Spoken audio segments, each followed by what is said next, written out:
So టర్కీలో మనం ఇంతకు ముందు మాట్లాడాము, ఎర్డోగాన్ కి ఇక కష్టకాలం తప్పేలా లేదు. ఎర్డోగాన్ తీసుకున్న నిర్ణయాలకు వ్యతిరేకత విపరీతంగా పెరుగుతుంది. ఇప్పుడు ప్రస్తుతం ఎక్రమ్ ఇమామోగ్లు ఎవరైతే టర్కీ అధ్యక్షుడిగా ఉన్నటువంటి ఎర్డోగాన్ కి పోటీదారుగా ఉన్నారో, సో ఆయన్ని అరెస్ట్ చేశారు. ఆ అరెస్ట్ చేయడంతో అక్కడ నిరసనలు విపరీతంగా జరుగుతూ ఉన్నాయి టర్కీ దేశంలో చాలా ప్రాంతాల్లో ఈ నిరసనలు విస్తరించాయి. అండ్ ఆల్మోస్ట్ 1900 మంది దాకా నిరసనకారుల్ని అరెస్ట్ చేసినట్లుగా తెలుస్తోంది. సో దీనిపైన ఈవెన్ యూరప్ కూడా రెస్పాండ్ అయింది. ఈవెన్ ఎమాన్యుయల్ మ్యాక్రాన్ కూడా ఆయన రెస్పాండ్ అయ్యారు. ఒకసారి ఆ డీటెయిల్స్ చెప్తారా, టర్కీలో ఏం జరుగుతోంది? అండ్ రాబోయే రోజుల్లో ఎర్డోగాన్ కి కొంత పదవి గండం ఉన్నట్టుగానే భావించాలా? ఇప్పుడు ఈ నిరసనలు ఇంకా ఎటువైపు దారితీసే అవకాశం ఉంది? ఎక్రమ్ ఇమామోగ్లు అన్నటువంటి వ్యక్తి ఇస్తాంబుల్ మేయర్. ఆయన ఇస్తాంబుల్ చేసి మనకు టర్కీలో అన్నిటికంటే పెద్ద ఊరు ఇస్తాంబుల్. వాళ్ళ రాజధాని అంకారా, కానీ ఇస్తాంబుల్ కన్నా కూడా చాలా పెద్దది. అది సగం ఇస్తాంబుల్ యూరోప్ లో ఉంటుంది, సగం ఏషియన్ కాంటినెంట్ లో ఉంటుంది. కాబట్టి చాలా కీలకం. అది యూరోప్ కి ఏషియాకి గేట్వే కింద మనం భావించవచ్చు. దాని పేరు ఒకప్పుడు కాన్స్టాంటినోపుల్ అని ఉండేది, దాని అఫ్ కోర్స్ ఇస్తాంబుల్ అని చెప్పి ముస్లిమ్స్ వాళ్ళు దాని పేరు మార్చుకున్నారు. బట్ అక్కడి ఆ ఊరి యొక్క మేయర్ ఎక్రమ్ ఇమామోగ్లుని అరెస్ట్ కరప్షన్ ఛార్జెస్ కింద, యాంటీ నేషనల్ కింద అతన్ని అరెస్ట్ చేయడం. అంతేకాదు 31 సంవత్సరాల క్రితం తాను చేసినటువంటి ఏదైతే డిగ్రీ చదువుకున్నాడో ఆ డిగ్రీ టెక్నికల్ గ్రౌండ్స్ లో ఆ యూనివర్సిటీ అతని డిగ్రీని క్యాన్సిల్ చేశారు. అంటే ఇది తప్పకుండా కక్షపూరితంగా, కుట్రపూరితంగా చేస్తున్నటువంటి చర్యగా అందరికీ స్పష్టంగా అర్థమవుతుంది. ఎందుకు ఈ రోజు ఎక్రమ్ ఇమామోగ్లు చుట్టూతున్న మొత్తం దేశం అంతా కూడా నిలబడతాం, అపోజిషన్ అందరూ కూడా ఏకమవుతున్నారు. కాబట్టి ఇతన్ని మనం టార్గెట్ చేస్తే మనకు తిరుగు ఉండదు అని చెప్పేసి ఎర్డోగాన్ ప్రయత్నం చేస్తున్నారు. సో దీంట్లో ఎర్డోగాన్ కి ఇప్పుడు వచ్చిన ఇమ్మీడియట్ సమస్య ఏం లేదు. 2028లో ఎన్నికలు రాబోతున్నాయి. టర్కీ రాజ్యాంగం ప్రకారం 2-3 టర్మ్స్ కంటే ఎక్కువ ఉండడానికి వీల్లేదు. అటువంటిది ఇతను కనీసం అంటే ఒక 25 ఏళ్ల నుంచి అతనే రాజ్యం నడిపిస్తున్నాడు దేశాన్ని. కాబట్టి దాన్ని మళ్ళీ ఎక్స్టెండ్ చేయాలనుకుంటున్నాడు. ఇప్పుడే చాలా వయోవృద్ధుడు, కానీ 2028 ఎన్నికలలో తను మళ్ళీ నిలబడాలి, తను గెలవాలి, తనకు వ్యతిరేకంగా ఎవరు వచ్చినా వాళ్ళని ఇప్పుడే భూస్థాపితం చేసే ప్రయత్నం చేస్తుంది. అంటే ఎంతటి వ్యక్తిగతమైనటువంటి అజెండా ఎలా ఉందో మనం అర్థం చేసుకోవచ్చు. తనను తాను నూతన ఖలీఫాగా భావించుకుంటున్నాడు.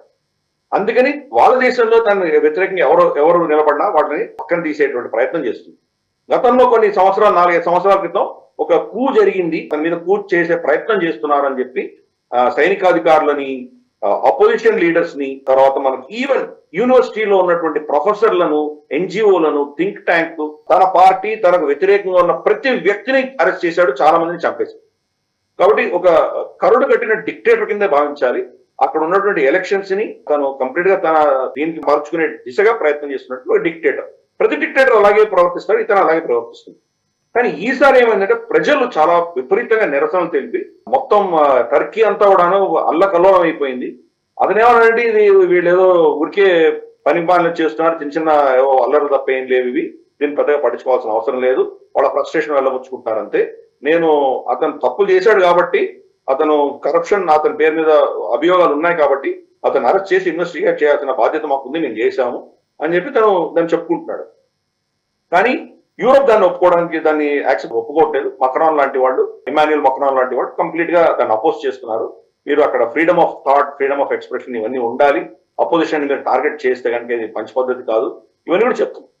ఏదో ఇస్తాన్బుల్లో ఇతనికి పాపులారిటీ ఉంది కాబట్టి ఇస్తాన్బుల్లో మనకు ఏవో అల్లర్లు జరుగుతున్నాయంటే అది వేరే విషయం. మొత్తం యావత్ టర్కీ, అంకారా, ఇజ్మిర్, అదానా చాలా అంతా కూడాను ఇవి అల్లర్లు, యాంటీ ఎర్డోగాన్ ప్రొటెస్ట్లు ఇవన్నీ కూడా తయారైంది. చాలా విపరీతంగా ఉన్నాయి ఆ ప్రొటెస్ట్. అంతా కాదు, ఎందుకంటే ఇది అతను మీడియాని నొక్కేసి ఏదో టియర్ గ్యాస్ కొట్టేసి క్లోజ్ చేసేటువంటి పరిస్థితి లేదు. కంటిన్యూస్ గా ఇప్పుడు 7-8 రోజుల నుంచి జరుగుతున్నాయి ఇవన్నీ కూడా ధర్నాలు. ఆల్మోస్ట్ ఎవ్రీడే జరుగుతున్నాయి, ప్రతి ఊర్లో జరుగుతున్నాయి. అతని పోలీసు, అతని యంత్రాంగం అంతా కూడా వీళ్ళు నిజంగా ఆపలేకపోతుంది. కాబట్టి తప్పకుండా ఇన్ఫాక్ట్ ఎర్డోగాన్ పరిస్థితి చాలా కొంత విధమైనటువంటి ప్రమాదకరమైన పరిస్థితిలో ఉన్నాడు అతను. ఇన్ఫాక్ట్ మధ్యలో కొన్ని రిపోర్ట్స్ వచ్చాయి, అతను టర్కీని వదిలేసి వెళ్ళిపోయాడని కూడా కొన్ని రిపోర్ట్స్ వచ్చాయి. కానీ అదే అటువంటిది జరగలేదు. టర్కీలోనే ఉన్నాడు కానీ అతను సురక్షితంగా లేడు. అతని యొక్క పాలనకు ఇది రెండవసారి. మొదటిసారి చెప్పాను కదా కూ పేరిట అతను చాలా మంది తీసేయడం, ఇది రెండవసారి మేజర్ ఛాలెంజ్. అది చూద్దాం రాబోయే రోజుల్లో మరి చాలా కర్కాటకంగా నిరంకుశత్వంతో దీన్ని అణిచివేస్తాడా, మళ్ళీ ఆ మూమెంట్ సద్దుమడుగుతుందా, లేదా ఈ ఉద్యమం ఇంకా పెద్ద ఎత్తున ఒక దావానంగా తయారై ఎర్డోగాన్ ని వాళ్ళు కాల్చేస్తారా, రాబోయే రోజుల్లో చూద్దాం. ఈ వీడియో మీకు నచ్చినట్టయితే లైక్ చేయండి, 10 మందికి షేర్ చేయండి. అలాగే కామెంట్ల రూపంలో మీ అభిప్రాయాలను మాతో పంచుకోండి. Nationalist hub group of channels ను సబ్స్క్రైబ్ చేసుకుని తెలుగునాట జాతీయవాద జర్నలిజాన్ని ప్రోత్సహించండి. ఈ వీడియో కింద ఉన్న బెల్ ఐకాన్ పై క్లిక్ చేయడం మర్చిపోవద్దు.